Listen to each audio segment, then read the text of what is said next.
কিমান দিনৰ মূৰত যে অজয় দত্ত গাঁওখনলৈ আহিছে। চাকৰি খাতিৰতে দীৰ্ঘকাল গাঁৱৰ পৰা অনেক দূৰত আছিল।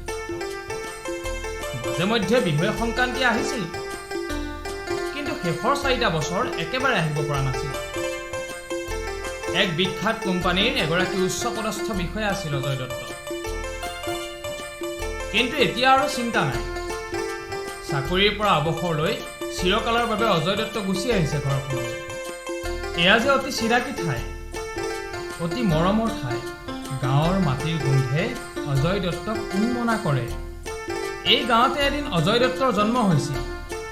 চহৰৰ পৰা বহু দূৰত ভিতৰুৱা গাঁও কাঞ্চনজুৰি। ভিতৰুৱা হ'লে কি হ'ব? এয়াইতো জন্মভূমি। ইয়াতে আছে প্ৰকৃত শান্তি। অজয় দত্ত আহি ঘৰত প্ৰৱেশ কৰাৰ লগে লগে গোটেই ঘৰখনেই উৎসৱমুখৰ হৈ পৰিল।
সঁচাকৈ দেই, নিজৰ সংসাৰ নাই যদিও তই বাৰু কম সুখত আছনে? হয় দে, ভাই ককা মন থকাইহে বুজি।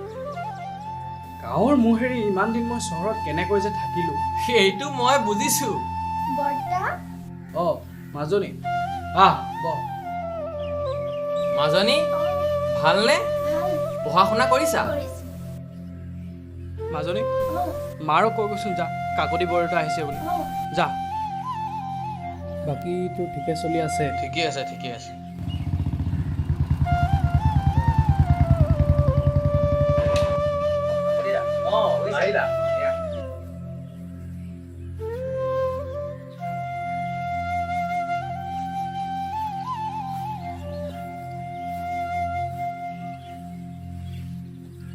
বোৱাৰী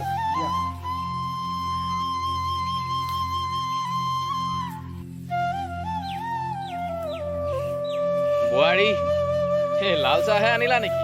হেৰৌ সেই গাখীৰ শেষ হ'ল, লালকে খা। উজনি নামনিত বানৰ সংহাৰী ৰূপ। বিগত কেইবাদিনো ধৰি হোৱা নেৰানেপেৰা বৰষুণৰ বাবে ফেনে ফুটুকাৰে বাঢ়িছে প্ৰতিটো নৈ উপনৈ। প্ৰতিখন নৈৰ জলস্তৰ বৃদ্ধি পোৱা ঠায়ে ঠায়ে প্ৰলয়ংকাৰী বানৰ সৃষ্টি হৈছে। বিশেষকৈ লখিমপুৰত নিপকৈ ৰঙা নদী প্ৰকল্পৰ পানীয়ে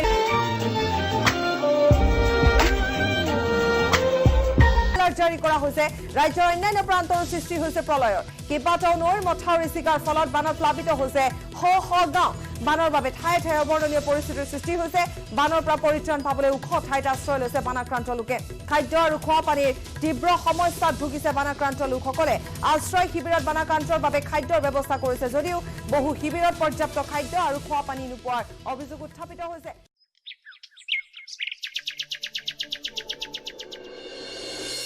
মই আৰু ইয়াত নোৱাৰো। তুমি মনে মনে থাকাচোন অলপ। কিয় মনে মনে থাকিব? কিমান দিন মনে মনে থাকিব? সমাধানবোৰ আমি অলপ বেলেগকৈ বিচাৰিব নোৱাৰোনে? এতিয়া আৰু বেলেগকৈ ভাবিবলৈ প্ৰয়োজন নাই। যি থিৰাং কৰা হৈছে সেইটোৱে হ'ব। তই একো নকলি বিজিত? সমস্যা মোৰো আছে, ময়ো তোমালোকৰ কথাতে একমত।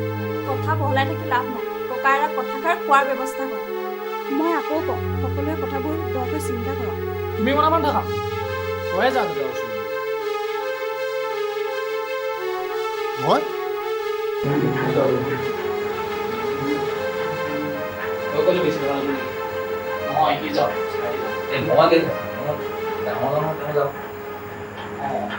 আপুনিয়ে যাওক। ঠিক আছে, এটা কাম কৰো, লৈ যা। আপুনিয়ে যাওক।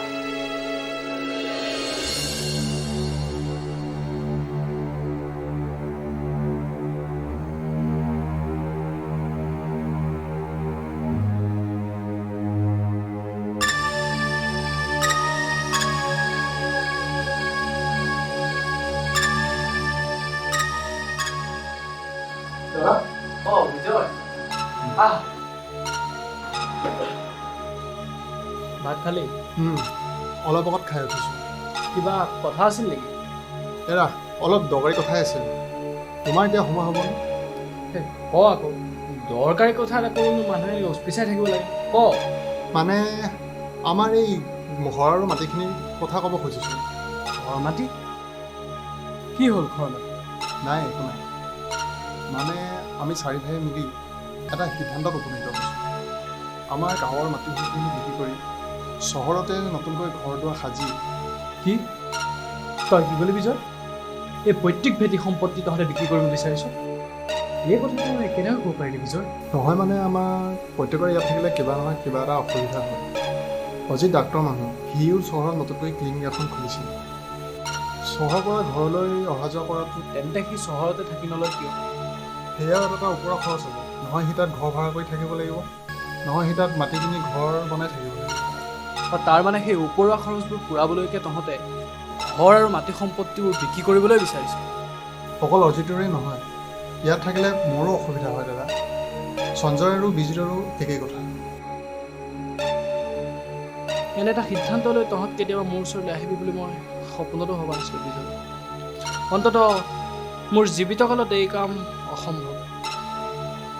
তহঁতৰ চহৰত থাকিবলৈ মন গৈছে থাক। তহঁতৰতো টকাৰ অভাৱ নাই। তহঁত প্ৰত্যেকেই এতিয়া ৱেল এষ্টাব্লিছড। ইচ্ছা কৰিলে প্ৰত্যেকেই চহৰত মাটি কিনি নিজৰ টকাৰে নিজেই ঘৰ সাজি থাকিব পাৰ। এই ঘৰ মাটি বেছি ইয়াৰ টকাৰে চহৰত ঘৰ সাজিলেহে হয়নে তহঁতৰ? এটা কথা ভাবচোন বিজয়, এয়া আমাৰ জন্মক্ষেত্ৰ। ইয়াত আমাৰ কিমান যে স্মৃতি বিজড়িত হৈ আছে। তদুপৰি দেউতাই কিমান কষ্ট কৰি এই ঘৰ মাটি আমাক ঘটি থৈ গৈছে। গাঁও অঞ্চলত এনে বিশাল অট্টালিকাই দেখিবলৈ পোৱাটো বৰ দুৰ্লভ। এতিয়া জানো সেই পুৰণি কথাবোৰকে ধৰি থাকি কিবা লাভ আছে দাদা? আমাৰো সতি সন্তানৰ কথা চিন্তা কৰিব লাগিব।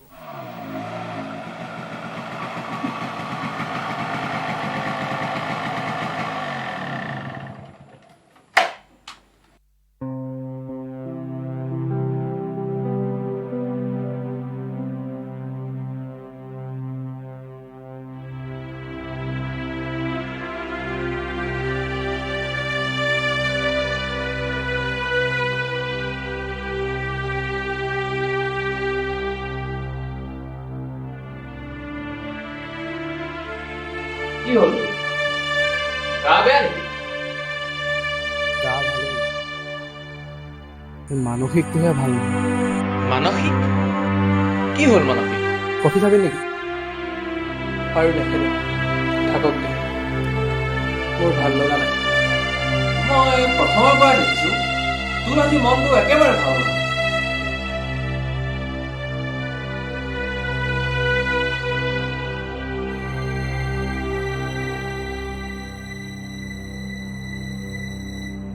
খা শান্তনু।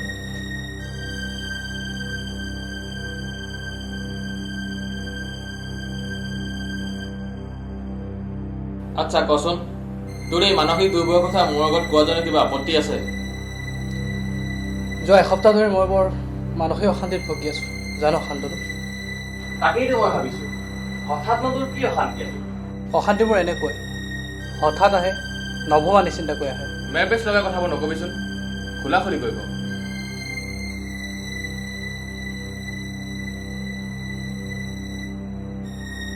মোৰ এই অশান্তিবোৰ হৈছে একমাত্ৰ মোৰ ভাইহঁতৰ পৰা।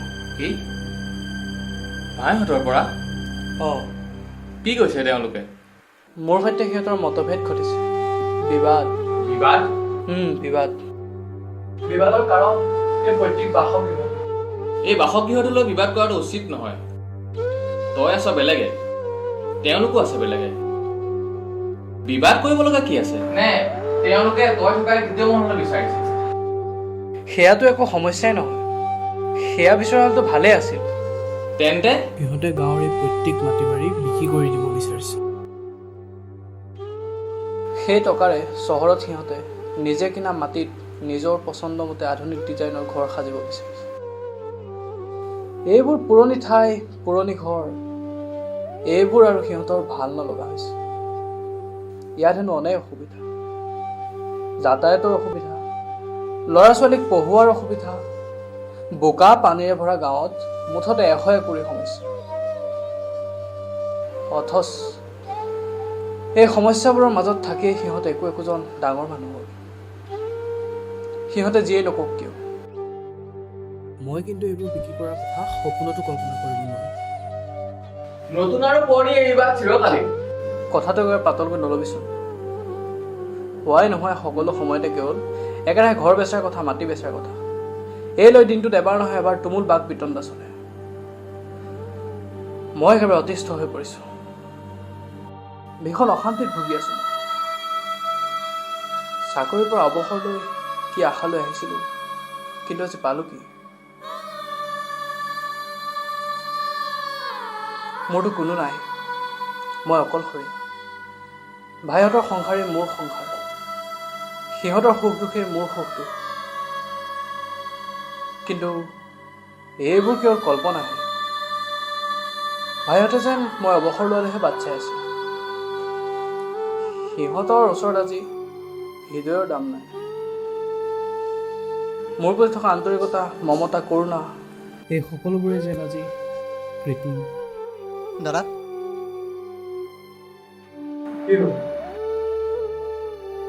অলপ কথা আছে।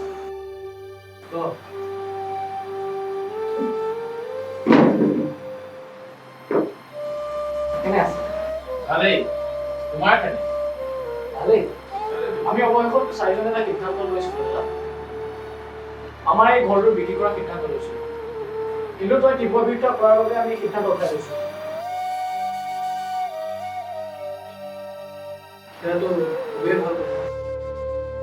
কিন্তু তহঁতৰ হঠাতেই ঘৰ মাটি বিক্ৰী কৰা মতি মই ক'ৰ পৰা আহিছিল বুজা নাছিল। কিন্তু এটা কথা, এই ঘৰ মাটি বিক্ৰী কৰিব নিদিয়া সেইটো আমি মানি লৈছোঁ। তাৰ পৰিৱৰ্তে আমি নাৰ্চাৰী মাটিডোখৰ বিক্ৰী কৰিব বিচাৰিছোঁ। ইয়াতো তোমাৰ একো আপত্তি নাথাকিব? নাৰ্চাৰী মাটিখিনি বেছিলি? অঁ, ঘৰ মাটি বিক্ৰী কৰিব নিদিয়া যেতিয়া আমি নাৰ্চাৰী মাটিডোখৰে বিক্ৰী কৰোঁ। নাই, হ'ব নোৱাৰে। কিয় হ'ব নোৱাৰে? হ'ব নোৱাৰে, মই বহুবাৰ কৈছোঁ। সেই কথা আকৌ আজি দোহাৰৰ প্ৰয়োজন নাই। খেতিৰ মাটি হওক বা নাৰ্চাৰী মাটি হওক, এই ঘৰ বা এই ঘৰৰ মাটি হওক, কোনো সম্পত্তিয়ে মোৰ জীৱিত অৱস্থাত বিক্ৰী কৰিবলৈ দিয়া নহয়। ভৰ্তি সম্পত্তি বিক্ৰী কৰিবলৈ দিয়া নহ'ব? এয়া আকৌ কেনেকুৱা কথা? আমাৰ অসুবিধা হৈছে, টকা লাগে আমাক। তুমি দিবা টকা? তুমি সম্পত্তি ভাগ কৰিব নিবিচাৰা যেতিয়া আমাৰ ভাগবোৰ তুমি ৰাখি তাৰ উপযুক্ত মূল্য আমাক দি দিয়া।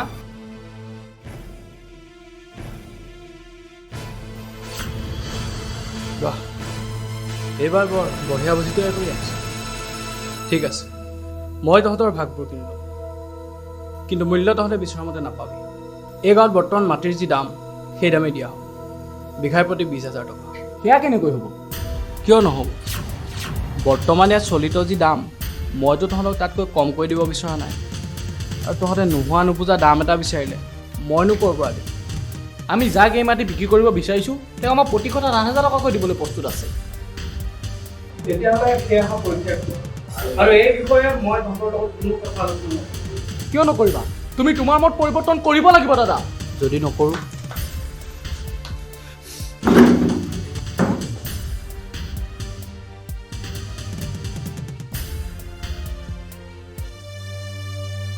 দেখিলি শান্তনু, এয়ে ভাইহঁতৰ মোৰ প্ৰতি থকা আন্তৰিকতা, মোৰ প্ৰতি থকা ভক্তি। ইহঁতক কেৱল টকা লাগে, টকাৰ পাগল ইহঁত। এই পৈতৃক সম্পত্তিবোৰ বেছি চহৰত সিহঁতে আধুনিক ডিজাইনৰ ঘৰ সাজিব বিচাৰিছে। এইবোৰ তহঁতৰ পাৰিবাৰিক কথা। এই বিষয়ত মই বা আন তৃতীয়জন ব্যক্তিয়ে কি ক'ম তই ক? চাকৰিৰ পৰা অৱসৰ লৈ অনেক আশা লৈ এই ঘৰটোলৈ আহিছিলোঁ। ভাবিছিলোঁ ভাইহঁতৰ লগত সুখে শান্তিৰে থাকিম। সিহঁতৰনো এই মাটি বাৰী বিক্ৰী কৰা কথাবোৰ ক'ৰ পৰা মাথালৈ আহিলে জানো? সিহঁতৰ টকা পইচাৰ অভাৱ নাই। সিহঁতে ভাবিছে এনেদৰে আঁতৰি গ'লে এই গোটেই সম্পত্তিখিনি মই হাত কৰিম। সিহঁতৰ হাৱ ভাৱবোৰ চাইছোঁ, ইমান নিচ। মই বাৰু তেনে কৰিব পাৰোঁনে? সিহঁতৰ এনে মনোবৃত্তি দেখি মোৰ আত্মহত্যা কৰিবলৈ মন গৈছে শান্তনু। এনে কথা কি কৈছ? তোৰ দৰে মানুহ এটাৰ মুখত এনে কথা সোমাই নাপায় নহয়। ধৈৰ্য ধৰ, সকলো ঠিক হৈ যাব। আৰু ঠিক হ'বলৈ কি আছে? একো ঠিক নহয়। সিহঁতৰ মনোবৃত্তি আৰু সলনি নহয়, সিহঁতৰ মগজত চৈতানে বাস কৰিলে। শান্তনু, এই সম্পত্তি, এই ঘৰ মাটি আমাৰ দেউতাৰ কষ্টৰ ফল। দেউতাই আমাৰ পাঁচোটা ভাই ককাই লৈ সকলো ধৰণৰ সুবিধা কৰি এই ঘৰ মাটি আমাক সাইজ থৈ গৈছিল। ভৱিষ্যতে এইবোৰ বিক্ৰী কৰি বিলাসী জীৱন যাপন কৰিবলৈ দেউতাই লোৱা নাছিল। অহেতুক সেইবোৰ কথাকে চিন্তা কৰি নাথাকিবি। তই নিজৰ মনটো সবল কৰ, ধৈৰ্য ধৰ। ধীৰে ধীৰে তেওঁলোকৰ কথাবোৰ বুজি পাব আৰু তোৰ কথাত সন্মতি প্ৰকাশ কৰিব। কি হ'ল, উঠিলিয়ে দেখোন? যাওঁ, যথেষ্ট সময় হ'ল। এতিয়া ক'লৈ যাওঁ? ভাতকেইটা খাই যা। নাই নাই, ঘৰত আশাৰে বাট চাই আছে, তই বেয়া নাপাবি। আৰু শুন, কাইলৈ দিনত মোৰ ঘৰলৈকে যাবি। দিনৰ সাঁজটো তাতে খাবি। ওলাই গ'লে মনটো ভাল লাগিব। বাৰু যাবিতো? অঁ যাম। এই পাৰ যদি এটা কাম কৰিছোঁ, ক'ৰবাত মোৱা মাছ পালে গোটাই আনিবি। বহুদিন পাতত দিয়া মাছ খোৱা নাই। ঠিক আছে ঠিক আছে, তোৰ কোৱাটোকে কৰিম বাৰু।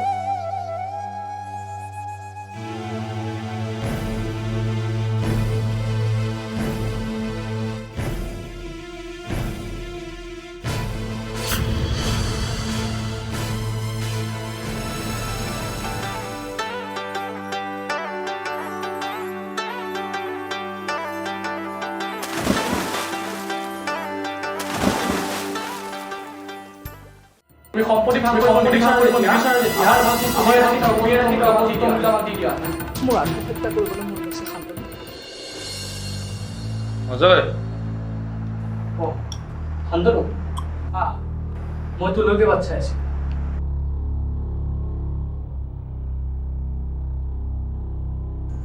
কি হ'ল অজয়? তই এবাৰ উৎকণ্ঠিত হৈ থকা যেন লাগিছে। আকৌ কিবা? এটা গুৰুত্বপূৰ্ণ কথা আছে তোৰ লগত। কচোন।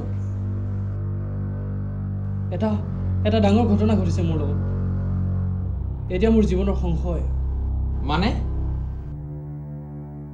মোৰ আলমাৰীৰ পৰা মোৰ পিষ্টলটো চুৰি হৈছে। চুৰি হৈছে? কেতিয়া? কেতিয়া চুৰি হৈছে মই নাজানো, কিন্তু আজি মই সন্ধিয়া বিচৰাতে নাপালোঁ। এই কাম কাৰ দ্বাৰা সম্ভৱ হ'ব পাৰে? মই সত্যতে কাৰো নাম ক'ব নিবিচাৰোঁ, কিন্তু এই চুৰ কোনো বাহিৰা মানুহৰ দ্বাৰা হোৱা নাই। তই মোক এটা কাম কৰি দিব লাগিব শান্তনু, এতিয়াই। কি কাম কচোন? মই এখন চিঠি লিখি থৈছোঁ। সেই চিঠিখন নি তই মোৰ বন্ধু অনিমেষ গোস্বামী হাতত দি থৈ আহিব লাগে। উকিল অনিমেষ গোস্বামী। তই পাৰিবিনে? এই নিশাখন যাবলৈ তোৰ একো অসুবিধা নহয়তো? সুবিধাৰ কথা পাছত, প্ৰথমতে চিন্তা হৈছে তোৰ জীৱনক লৈ। মানুহ ইমান তললৈ আহিব পাৰেনে? পাৰে শান্তনু, পাৰে। টকাৰ কাৰণে মানুহে সকলো কামেই কৰিব পাৰে। আজি এই যান্ত্ৰিক যুগত মানুহৰ প্ৰাণৰ কোনো মূল্য নাই। বাৰু এইবোৰ কথা বাদ দে, তই এই চিঠিখন লৈ বেগেতে যা। বাৰু মই ঘৰত সোমাই মোৰ ল'ৰা দেৱব্ৰতকো মই লগত লৈ যাম। কিন্তু এই বিষয়লৈ অনিমেষ গোস্বামীক চিঠি দিয়াতকৈ তই থানাত কথা জনোৱা হ'লে বেছি ভাল হ'ল নেকি? আজি কেইদিনমান আগতে chief detective officer Debajit Phukan Animesh গোস্বামীৰ ঘৰলৈ আহিছিল। পৰহি মই গোস্বামীৰ ঘৰলৈ যাওঁতে তেখেতক লগ পাইছিলোঁ। অৱশ্যে মিষ্টাৰ ফুকন গুৱাহাটীত থকাৰ পৰাই মই জানো ইয়ালৈ কিবা এটা কেছত আহিছে।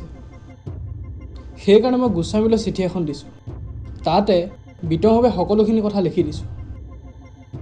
ফুকন আহিলে মই কথাটো আলোচনা কৰিম।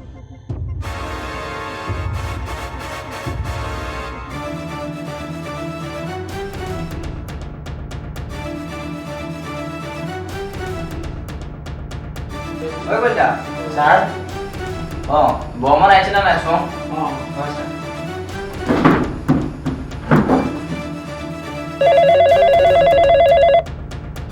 হেল্ল' য়েছ পুলিচ ষ্টেশ্যন।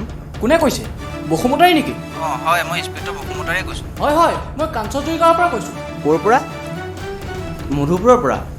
অঁ কাঞ্চনজুৰি গাঁৱৰ পৰা? হয়, মই সঞ্জয় দত্তই কৈছোঁ। অঁ দত্ত পৰিয়ালৰ পৰা? হয়, মোৰ দাদা অজয় দত্ত আত্মহত্যা কৰিছে। হোৱাট? হয়, পাৰিলে আপোনালোক সোনকালে আহক। কলিতা বৰ্মন আহিলে যদি তাক পঠিয়াই দিয়াচোন।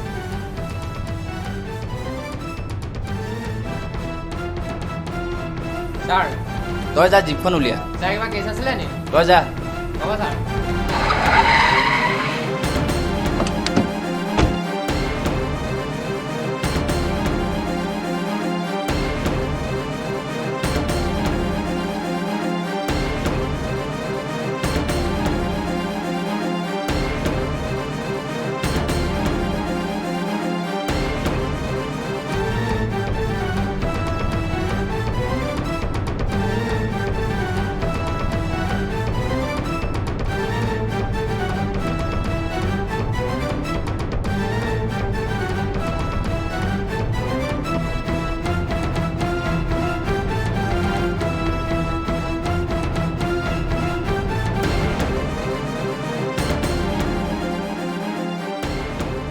তেখেত কোন? তেখেত দাদা শুনিছ শুনি। আপুনি ঘটনাটোৰ বিষয়ে কেনেকৈ জানিব? আপুনি এইখন গাঁৱৰ নেকি? মই এই গাঁও নহয়, মোৰ ঘৰ মধুপুৰত। আৰু এখেত চিফ ডিটেক্টিভ দেৱজিৎ ফুকন। বাৰু এতিয়া এইবোৰ তদন্ত বাদ দিয়ক, মূল কথালৈ আহক। ব'লক আপোনালোকৰ বাকী সদস্যসকলক লগ কৰোঁ। তোমাৰ নাম পিংকি? হয়, তুমি গুলী শব্দ শুনিছিলানে? শুনিছিলোঁ। হোৱা নাছিলা? নাই, গুলী শব্দ শুনি তুমি বাৰু কি কৰিছিলা? বৰদেউতাৰ ৰুমৰ ফালে মাহঁতৰ সৈতে লৰি আহিছিলোঁ। আৰু তোমাৰ দেউতা বা খুৰাহঁত?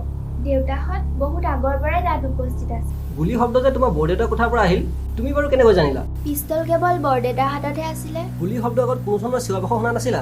নাই। বাৰু তুমি যোৱা। মিষ্টাৰ বসুমতাৰী, ছাৰ মই সাজু হৈ আহিছোঁ। আপুনি আজি অপাৰেটিভ এৰেষ্ট কৰি নিব পাৰিব। সদ্যহতে নাইট্ৰেট টেষ্টটো কৰি চাওঁ। কিন্তু আপুনি কিহেৰে কৰিব ছাৰ? চলুচোন। চলিউশ্যন মই লৈয়ে আহিছোঁ। বন্দুক পিষ্টলৰ কথাটো।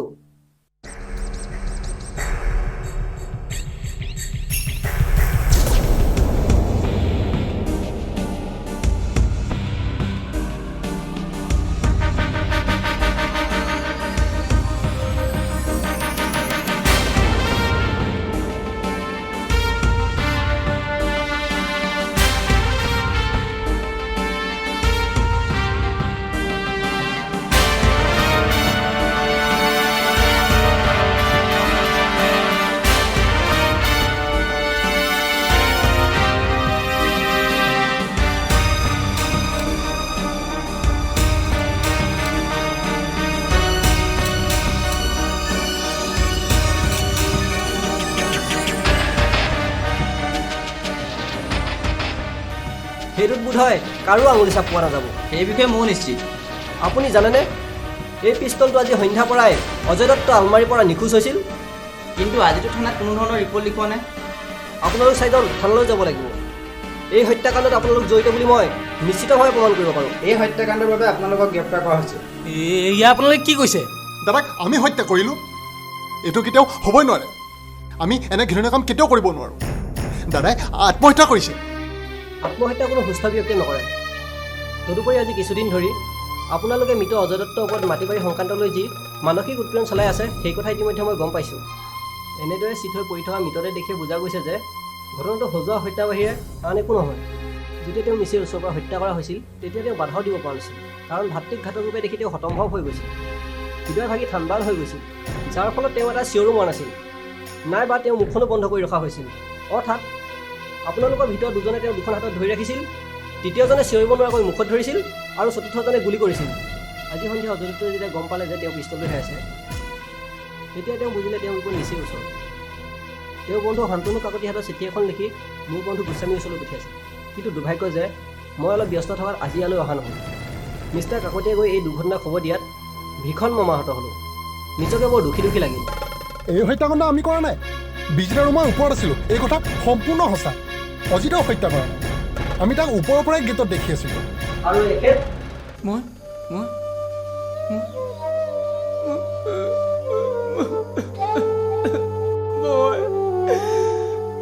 দাদাক হত্যা কৰিছোঁ।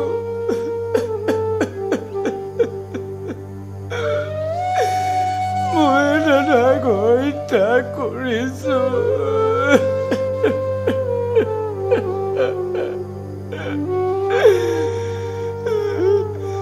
মই দাদাক হত্যা কৰিছোঁ।